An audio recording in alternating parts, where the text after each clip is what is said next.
So what's up mga kabady, bawang sibuyas lang yan. So mekos lang natin yan mga buddy.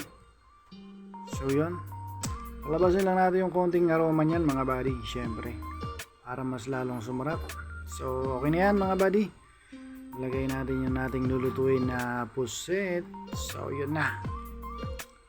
Okay, slice ko lang pala yan na maninipis mga buddy para madali siyang maluto.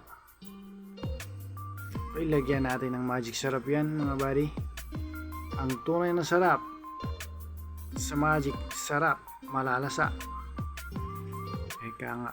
So takpan natin ang bahagya yan mga buddy. Okay, so binuksan ko na. Okay na yan mga buddy. Okay na, nag light red na siya. Lagyan natin ng dahon ng laurel, then ng paminta. Okay, para bambango na siya. Lagyan natin ng konting soya mga buddy.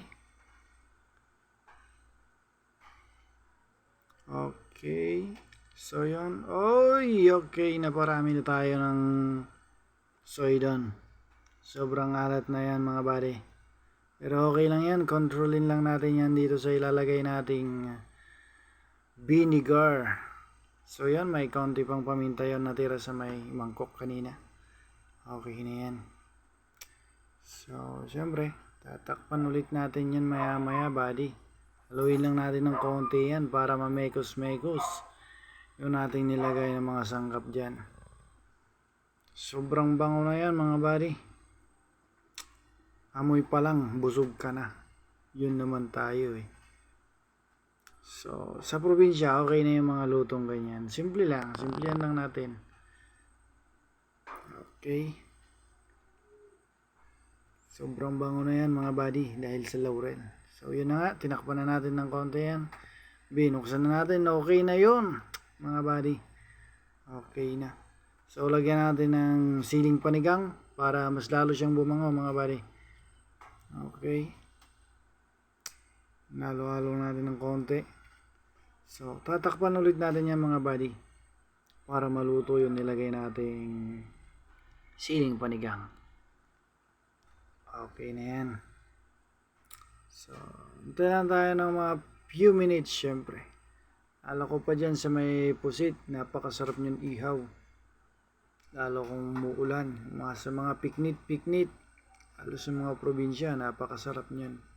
Bagoong lang katapat niyan, lalo partner natin ng nilagang talong kaya inihaw. So, yun na nga mga buddy, inayos ko lang yung tire dyan kasi sumisingaw. Okay, pinatay ko na dyan mga buddy. Luto na yun. Okay, plating tayo.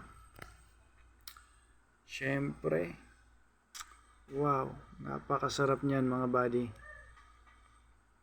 Pagka luto-luto lang ganyan lang, simple lang.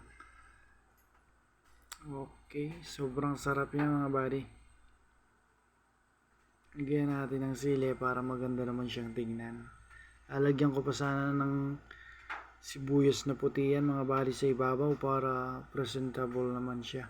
Pero hindi ko na nilagyan kasi kami lang naman kakain yan. Okay, salamat.